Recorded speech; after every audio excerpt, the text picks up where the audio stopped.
درود با شما بینندگان گرامی. اینک بعد توقف نوقدر طولانی چمپیونات مملکت اوید با فوتبال بین دسته‌های لیگ اولی از 16 ایون با برگزاری دور پنجم ادامه می‌یابد. طور سامانه رسمی فدراسیون فوتبال تاجیکستان خبر می‌دهد با قرار فدراسیون مذکور از سه مرحله بازی‌های چمپیونات موسم سال 2020 با دو مرحله پایان رفت و از همین خاطر دسته‌ها در این موسم 18 بازی برگزار می‌نمایند. طور دیگر امروز برنامه میدان سبز با شماست و من بعد دسته‌های فوتبال تاجیکستان هر هفته در این برنامه معرفی می‌شوند و درباره یک دسته آن فرا می‌گیرد. امروز در برنامه ما سخنگوی کلوب فوتبال استقلال دوشنبه رستم حکیموف اشتراک دارند. خوش آمدید به برنامه میدان سبز. و امروز ما پیش از همه چون دیدیم که تغییرات در گزاردن مسابقه چمپیونات تاجیکستان برگزار گردید در همین باره چی اینجا گفتم ممکن است که برتری هست از اون که مرحله یک تا پایان رفت یک تا برهم زده شد، چی منفیت هست و چی خسارات در اینجا برای دسته ها؟ تشکر زیاد. خیلی خرسندی آور است که چمپیونات تاجیکستان اوید با فوتبال بعد یک نسبتاً دوره نه قدر طولانی برمیگردد و خیلی که شما اطلاع دادید با یک قرار فدراسیون فوتبال تاجیکستان بازی‌های قهرمانی تاجیکستان از 16 میلیون باز دوباره آغاز می‌شوند. خیلی که گفتید موسم از سه مرحله به دو مرحله گذرانده شد. من فکر میکنم این هم جهت مثبت خود رو دارد از برای که تقویم موسم طولانی است تا ماه نوامبر و اگر در حالت پیشتر هم میموند بازی‌ها که هر هفته برگزار می‌گردند هم خاتمه نمی‌یابد. خاتمه تا ماه دکبر ممکن طولانی می‌یافت. از همین جهت فکر می‌کنم این قرار خیلی درست است. یک ماه تنفس بیشتر از یک ماه تنفس بود در چمپیونات مملکت. فوتبالبازان شما چیکار کردند؟ بودن در کرانتین یا چه میگن در استاد قرار داشتند؟ تمرین ها نمی‌کردند یا چگونه؟ بله آنها در خانه قرار داشتند و ولی هر یکی آنها از ستاد مربیان وظیفه‌های مشخص گرفته بودند و در خانه هم به همون مشق فرا گرفته شده بودند و از روز سنه 3 میلیون دسته استقلال با جمعیت تعلیم ورزش فرا گرفته شد که در همون اکادمی فدراسیون فوتبال تاجیکستان در الماسی جایگیر است. در آنجا دسته مشق و تمرین‌های خود را می‌گذراند. این روز ششم است و این مشق و تمرینات تا روز 12 ادامه می‌یابد.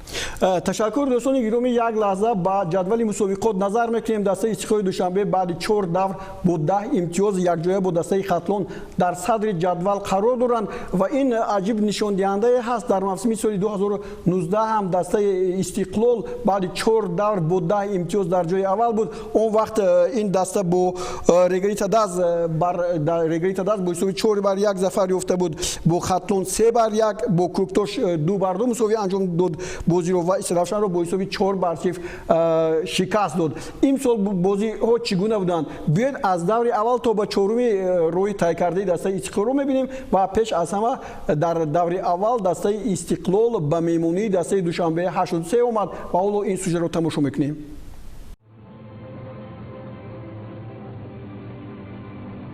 در موسم نوی فوتبال تاجیکستان سال 2020 دسته استقلال دوشنبه در ورزشگاه مرکزی شهر دوشنبه با دسته نوی لیگ اولی دوشنبه 83 قوا آزمود. البته دوشنبه 83 که بار اول در میدان‌های فوتبال بین دسته‌های لیگ اولی بازی میکند با یک رقابت نهایت شدید چمپیون‌های 8 کرته تاجیکستان روبرو شد و فوتبالبازان دسته استقلال با برتری کامل صحیح بودند و اولین شده در دقیقه 25 لیگیونر نوی دسته استقلال دوشنبه وحید اوراساخیدوی ترکمن حساب را باز کرد. این گل اولین موسم سال 2020 استقلال است که از جانب لیگیونر با هدف زده شد. بار دیگر ببینید با این طرح بازیگزاری استقلال خط حمایتی دسته دوشنبه 83 آنقدر خود را خوب نشان نداد، اما بعد باز 6 دقیقه دیگر فوتبالبازان دسته استقلال یک هجوم خیلی خوب رو از کنار راست تشکیل کردند و منوچهر جلیلوف با یک ضربه خیلی خوب و زیبا عالی در موسم امسالی چمپیونات اولین گل خود را به نشان رسانید.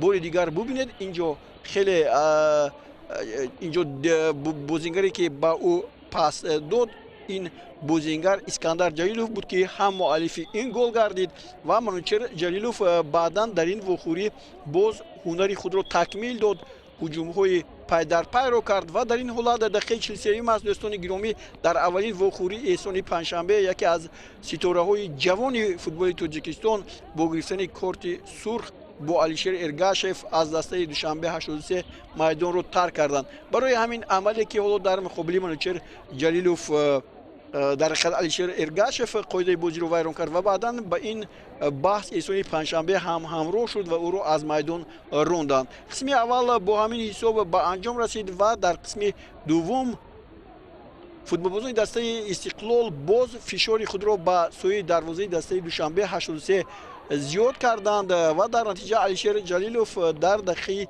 46 گل سوم صاحبان میدان رو به هدف رسانید. علیشیر جلیلوف کاپیتان دسته هم در موسم نو در اولین بازی با گشودن حساب توپ‌هایش زمینه گذاشت. حالا بار دیگر ببینید اینجا خط دفاع خوب بازی نمیکند و در نتیجه دیدید اوراساخیدوف خیلی اینجا پرتافت خوب انجام داد، ولی از گل‌هایی که در این بازی زده شدند باز یک گل دیگری منوچهر جلیلوف خیلی زیبا بود. حالا باز توجه ما با این ضربه استانداردی هست که آن را بسیار منوچهر با یک مهارت عالی و دروازه زد و از اینجا قرایف دروازه‌بان دسته دوشنبه 83 امروز آنقدر گفتم ممکن است که مهارتی که داشت نشان داده نتوانست و این توپ ها پسی هم وارد دروازه میشدند.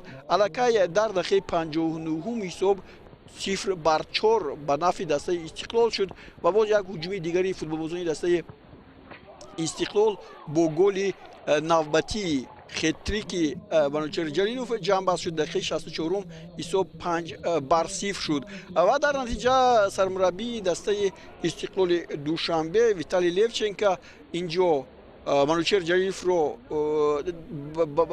برعکس واحد اوراساخیدوف رو ایواز کرد و شریدین بابویف به میدان آمد و بعدی به میدان آمدنش شریدین بابویف توانست اولین گل خود رو در دقیقه 80 زند، بعداً در دقیقه 90 باز یک گل دیگری خود رو هم به ثمر رساند. این گل اولی شریدین بابویف رو دیدید که با دروازه زده شد، دقیقه 60 به میدان آمد و عموما در بازی‌های امسال موسم طوری می‌بینیم شریدین بابویف اصلا از نیمه دوم به میدان میاد و این گل دومی شریدین بابویف است. در نتیجه استقلال با حساب 7-0 دسته نوی لیگ عالی تاجیکستان دوشنبه 83 رو به شکست گرفتار کرد.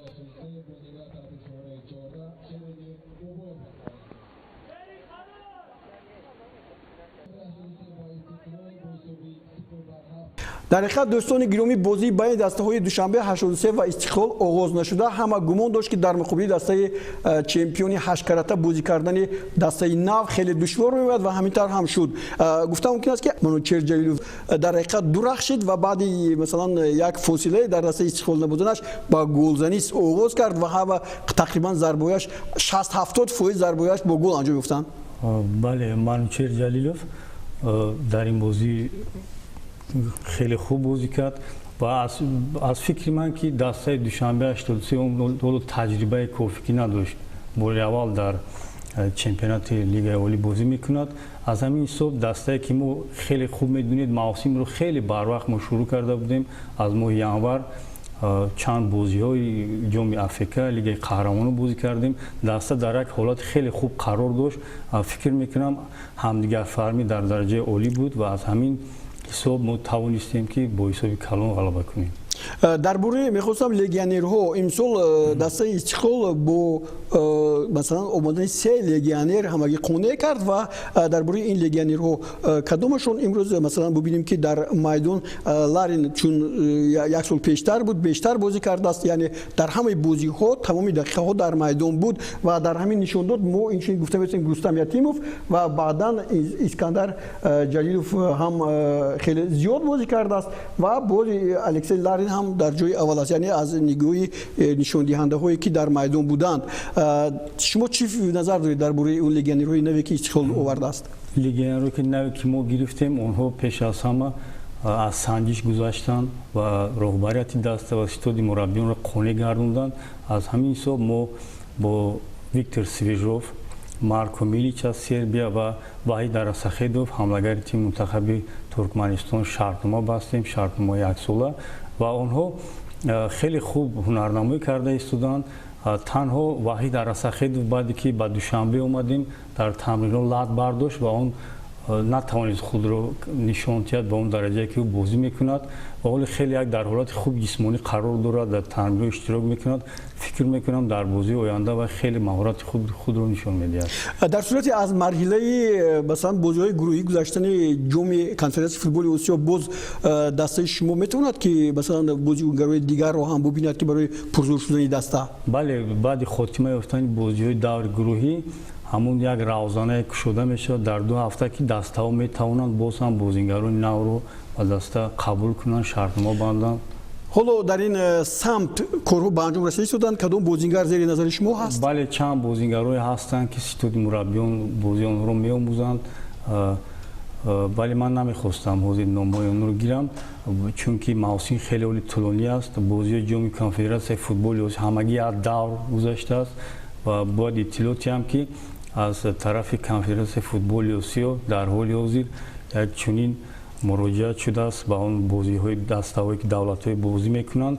онҳо як ният доранд ки ҳамин бозиҳои гурӯҳӣ дар як давлат гузаронида шавад ва мо дастаи истиқлол бо ҳамҷоягӣ бо федератсияи футболи тоҷикистон мо ҳамун муроҷиат кардем ба конфедератсияи футболи осиё ки дастаи истиқлол тоҷикистон, федератсияи футбол ва шаҳри душанбе тайёранд ки ҳамин бозиҳои давраи гурӯҳӣ агар ҳамин баргузор шавад, ҳамин ба як ҳамчун мизбон дар тоҷикистон, ҳамчун мизбон дар ҳамин душанбе варзишгоҳи марказӣ ва варзишгоҳи марказии ҳисор баргузор шавад. мо ҳам пешниҳода кардем ва қарор аз тарафи конфедератсияи футболи осиё мешавад.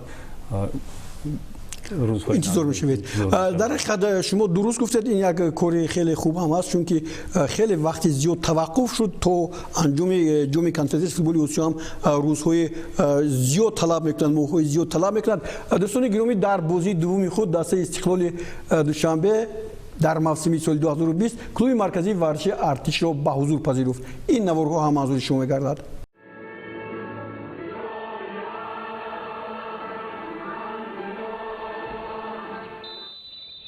клуби марказии варзиши артиш баъди бохташ дар даври якум дар майдонаш аз дастаи хуҷанд бо ҳисоби 1-3 ба бозӣ бо дастаи истиқлол омад ва дар ин вохӯрӣ гуфтан ба маврид аст ки футболбозони дастаи клуби марказии варзиши артиш хуб бозӣ нишон доданд. зарбаҳои қулаи голзанӣ аз ҷониби футболбозони ин даста буд. Шодибек Ғафоров ва баъдан Дилшод Вусиф ки ба майдон омад бисёр зарбаҳои хуб заданд, аммо Алишер Ҷалилов дар дақиқаи 19 ҳисобро боз кард ва дастаи истиқлолро ба сафи пеш баровард. ҳоло бубинед капитан чӣ гуна бо як зарбаи хуби пои чап тӯбро ворди дарвоза мекунад. сипас футболбозони дастаи истиқлол боз ҳуҷумҳои худро бисёр ҳам хуб ташкил мекарданд, аммо гол задан ба онҳо муяссар намешуд ва боз як ҳуҷуми дигарро дидед ки боз бо зарбаи Алишер буд ва ин ҷо ҳам каме ҳам бошад футболбози дастаи истиқлол Хуршед Темур Ҷураев зарбааш хато рафт. дастаи клуби марказии варзиши артиш дигар ҳуҷумҳои худро ташкил мекард. аз ҷумла бубинед Дилшод Восифро гуфтем бисёр як ҳолати хубро ба миён овард, аммо дарвозабони дастаи истиқлол Рустам Ятибов имсол беҳтарин аст ва дар натиҷа боз Шеридин Бобоев ин навбат дар дақиқаи 74 ба майдон омад ва дар дақиқаи 86 голи дуввуми клуби марказии голи дуюми истиқлолро ба дарвозаи дастаи клуби марказии варзиши артиш зад. ин дар тарзи мебинем голи сеюми Шеридин Бобоев дар ин мавсим мебошад. дар поёни бозӣ боз як ҳуҷуми хуби сарбозон бо сейфи олии Рустам Ятимов ҷамъбаст шуд ва ин тӯб вориди дарвоза нагардид. ҳарчанд боз дигар имкониятҳо буданд. Дилшод Восиёв ба тири дарвоза бархӯрд. ҳоло як бори дигар мебинем баъди баргашти тӯб ин тӯб ба сари Дилшод Восиф бархӯрд ва ба тири дарвоза расид. ҳисоби 2-0 ғалабаи истиқлол. нисбат ба душанбе 83 албатта дар муқобили клуби марказии варзиши артиш бозӣ кардан душвортар буд.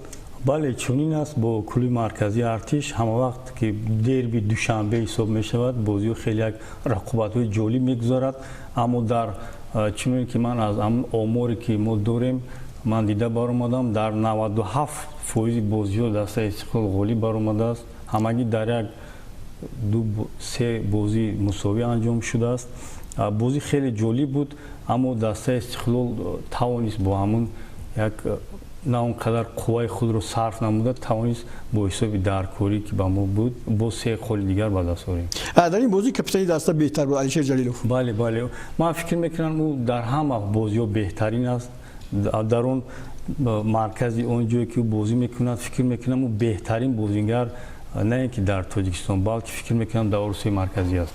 дар ҳақиқат ҳамин тавр ҳам ҳаст. фикр мекунам ки бозӣ аз ҳама душвори шумо чун як сол муқаддам дар соли 2019 гуфтем бо дастаи Коктор шумо мусовӣ бозӣ кардед. ин навбат барои бозиро барпо кардан Хатлон ки масалан бисёриҳо мегӯянд ки ғайриинтизор набуд. дар ҳақиқат мо аз дастаи Хатлон имсол интизори он ҳастем ки дар муқобили Истиқлол як рақобати баробар мекунад.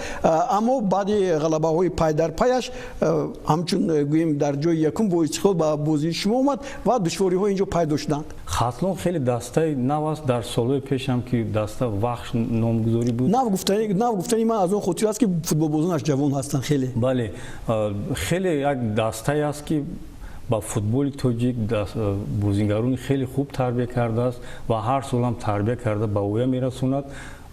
фикр мекунам агар дастаи Хатлон бозам дастгирӣ ёбад дигар даставо регар тадазбан хуҷанд чӣ қадар ки дастаҳо бисёр шаванд дастгирӣ ёбанд рақобат зиёд шавад ҳамон қадар чемпионати Тоҷикистон бақувват мешавад ва ин пеш ҳама фоида мебарад ба тими мунтахаби миллии Тоҷикистон ки бо қарори чиқоли ки иттилоъ доред фифа он се бозӣ ки мавқуф гузошта буд дар моҳҳои октябр ва ноябр бозиҳо баргузор мешаванд ва барои ҳайати мунтахаби Тоҷикистон тайёр кардани бозингарон хеле як ба маврид аст. хуб ин бозӣ ҳам дар бойгони мо ҳаст. шориҳони мо чӣ мегӯянд? тамошо мекунем.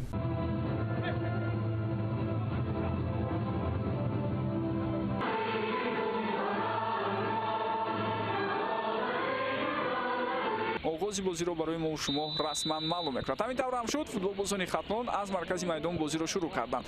зарбаи ҷаримавии навбатӣ барои футболбозони Хатлон. Ҳусейн Нурматов зуд бозиро шурӯъ кард. партоби Наимҷон Иброҳимзода вазъияти хафнок ва гол. воқеан ҳамин голи ғайриинтизор буд. касе аз Хатлон чунин фаъолиро интизор нест, вале дар оғози бозӣ бар муқобили Истиқлол ҳам футболбозони шаҳри Бухтар тавонистанд ҳисобро аввалин шуда кушоянд. тӯли 9 дақиқаи аввали бозӣ доштанд онҳо билохира самараи худро овард. бубинед Ҳусейн Нурматов тӯбро ба дохили ҷаримагоҳ равон намекунад, балки ба канори муқобил мерасонад. инҷо ҳам дастааш зарба зад.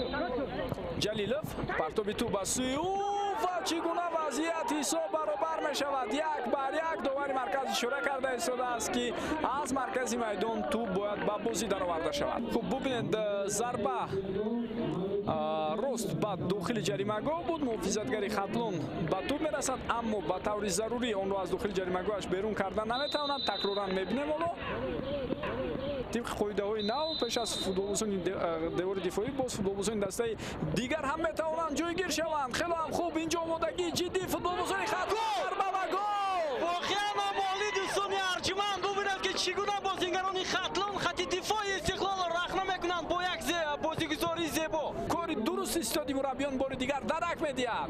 маълум мешавад ки дастаи Хатлон ба мавсими имсолаи чемпионати мамлакат 100% омодагӣ дорад ва бубинед ки чӣ гуна як зарбаи ҷаримавӣ бо бозигузории хубу аъло аз ҷониби ҷавонони дастаи Хатлон иҷро гардид. лаҳзаҳои бисёр ҳам ҳассос.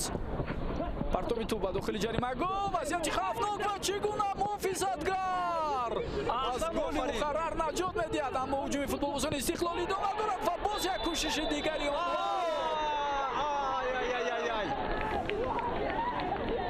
довари марказ ба нуқтаи иҷроиши зарбаи пеналти ишора карда истодааст. нагони арҷманд ӯ ба пеш баромад ва диде ки тӯб аллакай ба самти дигар рафта буд. зуҳир ҷурабоев зарбаро зад. бале хуб Манучер зарба ва гол. ҳисоб баробар мешавад 2-2. ҳисоб 2-2 дӯстони арҷманд. Манучер Ҷалилов дубл мекунад ва ҳисобро дар дақиқаи 96-уми бозӣ баробар мекунад. бозингарони Хатлон тӯбро аз ҷаримагоҳ берун мекунанд ва ҳамин тавр бозӣ ба анҷом мерасад. 2-2. بازی مرکزی دوری سوم لیگ عالی فوتبال کشور بین دو دسته پیشرفت بینندگان ارجمند مساوی خاتمه. در یک صحبت من با شما در زمینه مثلا همین بازی‌های جام تاجیکستان در زمینه بازی‌های موسمی فوتبال تاجیکستان هم 2019 و هم 2020 صحبت کردم. شما گفتید که بعضا با عیب داوران در مقابل مثلا دیگر دسته ها عدالتخانه رفتار کردنشون استقلال رو سیاه میکند. شما در این بازی خطا همین گپ رو اظهار کردید، چی رو در نظر دارید؟ بله، من فکر میکنم پیش از همه این عیب خودی همین بازیگرانی بود که به همین حالت اومده رسید که در دقیقه های آخران داور هم جریمه 11 متر تعیین کرد. اما پیش از یک دور پیش در بازی خوجند با استرافشان بود، به فکرم در دقیقه 95 با دروازه رقیب پنالتی موندن و دسته خطلون اون رو به ثمر رسونید. در شبکه‌های اجتماعی در تلویزیون یگان گپ نبود. وقتی که با دروازه خطلون جریمه 11 متر تعیین کردند و استقلال گل رو به ثمر رسوند، بعد بودی بسیار گپ شد. اما بعد چند روز کمیته انتظامی فدراسیون فوتبال همین نوارا دیده با خلاصه اومدن قرار برآوردن که همین جریمه 11 متر درست و دقیق است.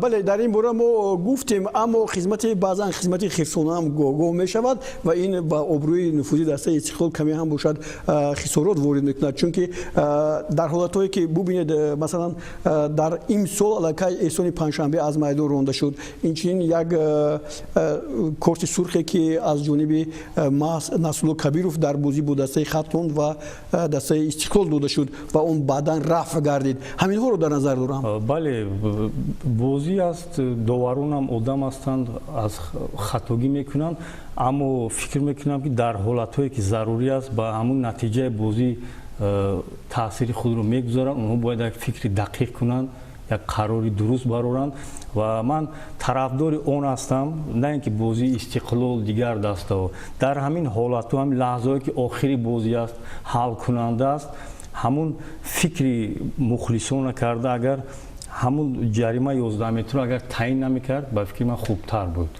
تشکر، خوب، بسیار هم فکرهای جالب گفتید. اما طور علاقه شما دو بار گفتید، باز منم دو بار دیگر گفتم، دسته کوکتاش برای شما در موسم سال 2019 یک دسته نهایت دشوار بود، یک دسته که از شما گفتم ممکن است دو بازی رو مساوی انجام داد، امتیازها رو ستونید. اما این سال در موسم این سال شما به فکرم پیشتر تیار شدید که با کوکتاش دیگر خیلی بازی کردن کار همینطور بود. بیاید ولی این نوار رو تماشا کنیم، بعدا صحبت رو ادامه میدیم.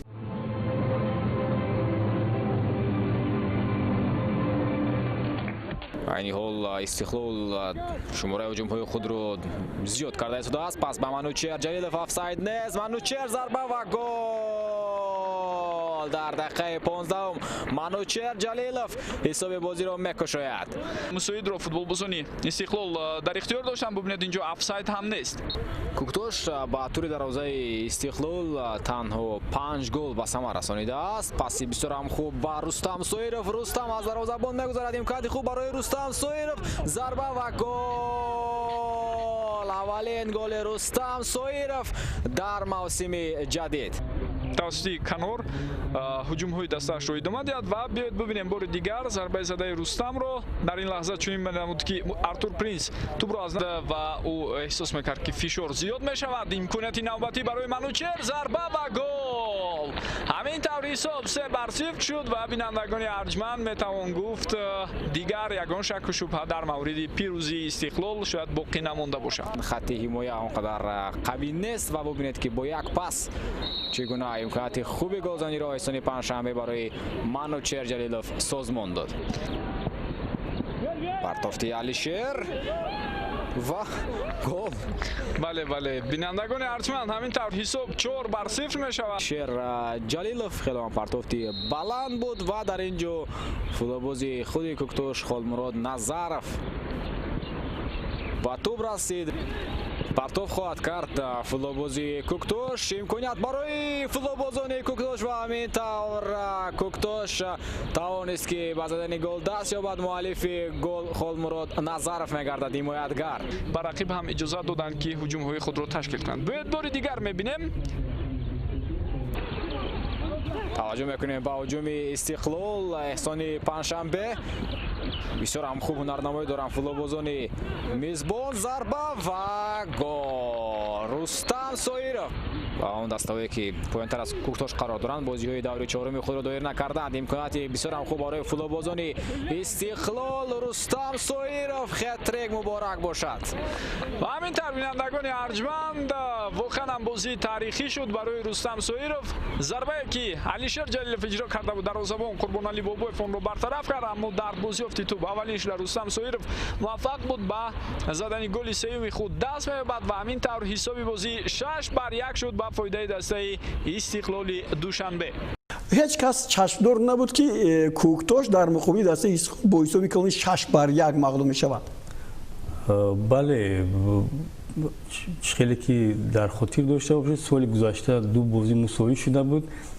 пеш аз бозӣ мо ба бозингарон хотиррасон карда будем ки соли гузашта чунин буд. Куктош хеле як дастаи қавӣ аст, ҳама вақт ҳаракат мекунад ки аз дастаҳои пурқувват хол ситонад ва бозингарон ситоати мураббиён хеле як таври хуб диданд.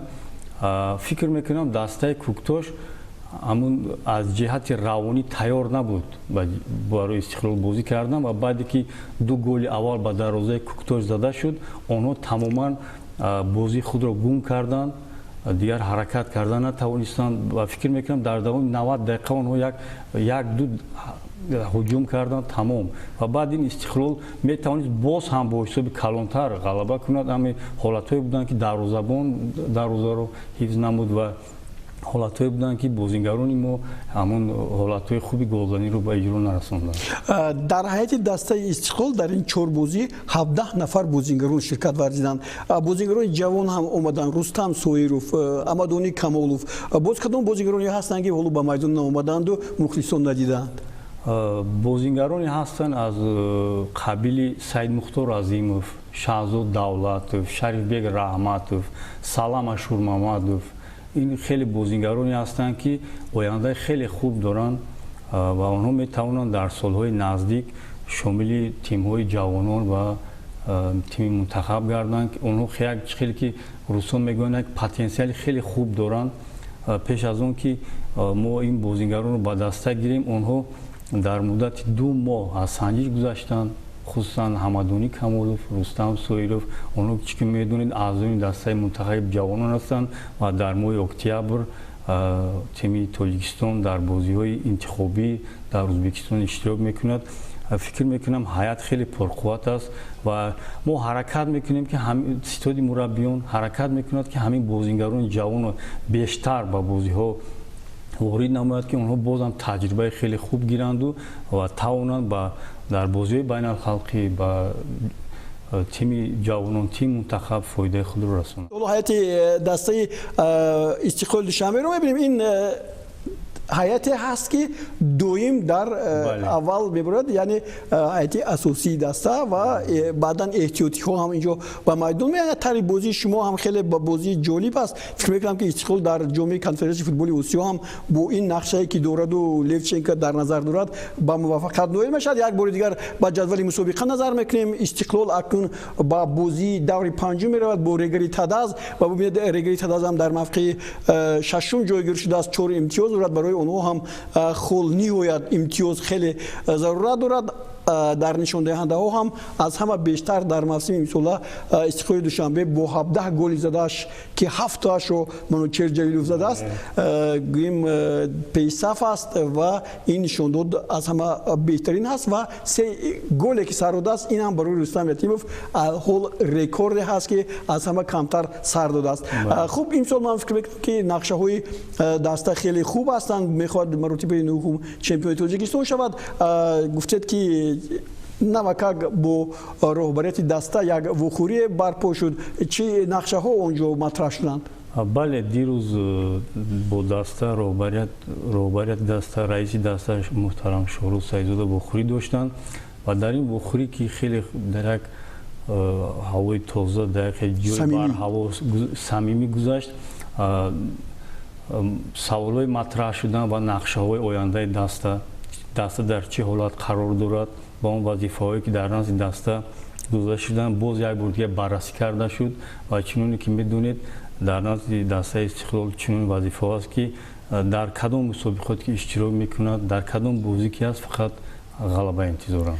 شما بغیر از اون که گوییم دفتر مطبوعات استقلال رو در عهده دارید شما روزنامه‌نگار هم هستید درباره فوتبال تاجیکستان بسیار می‌نویسید. استقلال از کدام دسته تاجیکستان هراس دارد میتواند که رقابت نیویت سنگین صورت گیرد کدام دسته هستی؟ اكو چیل گویم هراس ندارد. بله. یکی ما طرفدار اونم که بازی‌ها خیلی جالب گذارند. فرض کردیم بازی استقلال با یک دسته فرض کردیم آن ب دسته آ استقلال ب یک دسته دیگر تاجیکستان فرض کردیم در زینه پایان جایگیر است و پیش از این مخلصان دیگر همون ترینران دیگر رو متخصصان فکر میکنن که تمام بازی با حساب کلان با فایده استقلال من میخوام که چنین نباشد یعنی آنها هراسیده به بازی با استقلال میبرویند بله چنین نباشد یعنی هم مرغک دوید گفتی زایندی رحیموف در بله رقابت سست میشود روحاً آماده نمیشوند از این جهت طرف منفی هم است که خودی بازیگران ما از همون رقیب رو دیده خود رو آماده نمیکنن با بازی ها و این هم خیلی تاثیر منفی دارد هر یک بازی که هست من باید با تمام تیاری برآمده بازی کردن در کار همون 90 دقیقه از اولین تا با آخرین بازی کردن در کار دستاوی هستن که در 10 دقیقه اول 2 گل با دروازه خود سر میتین و همین بازی تمام اما مخلصانی که هستن از میدان برآمده میرن من طرفداریم که بازی ها خیلی جالب گذارد رقابت باشد رقابت سالم باشد و باز 4-5 دسته باشد که در برابر 2-3 دسته که در صدر جدول هستن با اون بازی خیلی خوب گذارد و همون نتیجه های بازی ها پیش کننده نباشند یعنی ندونی که کدام دسته بوی میتد کدام من در دور پنجم بعد تنفس ما بازی داریم با دسته رگر تعداد یک دسته های پرووزه تاجیکستان قهرمانی 7 کرته دسته رگر در کدام سال در کدام حالتی که نباشد خیلی یک دسته پرقوت است تجربه خیلی بوی دارد و تمام اون بازی هایی که با استقلال کرده است خیلی یک بازی های جالب گذاشتند و هم هر دو حریف هم سزاوار همدیگر هستند و فکر میکنم بازی دوری می آمدگی خیلی جالب میگذارد بازی مرکزی است و گرچنده که بازی ها به مخلصان میگذارند فکر میکنم در نزد آینه نیلگون مخلصانی تاجیک از این بازی خیلی حلاوت خوب میبرند تشکر برای آنکه شما در برنامه میدان حساب اشتراک کردید با دسته استقلال ما برای بازی میخواهیم که بازی های زیبا رو نشان دهد و دل مخلصان رو با این بازی هایش شاد گرداند و باز چمپیون شود البته در آن ردیفه که ما گفتیم رقابت پذیر باشد دیگر دسته ها هم در مقابل خوبتر بازی کنند دوستان گرامی این برنامه میدان سبز بود طوری ما با شما گفتم از 16 ایون ادامه بازی های چمپیونات تاجیکستان بین دسته های لیگ اولی ادامه می‌یابد و ما شما باز شاهد بازی های زیبا میشویم و برنامه میدان سبز با همه دسته هایی که در لیگ اولی چمپیونات مملکت اشتراک دارند همین گونه صحبت های جالب رو پیشکش میکند و از اون یادآور میشود که کدام گل ها چگونه بودند و کدام بازی ها چگونه انجام یافتند خیر تا بازدید تا برنامه های آینده میدان سبز در تلویزیونی ورزش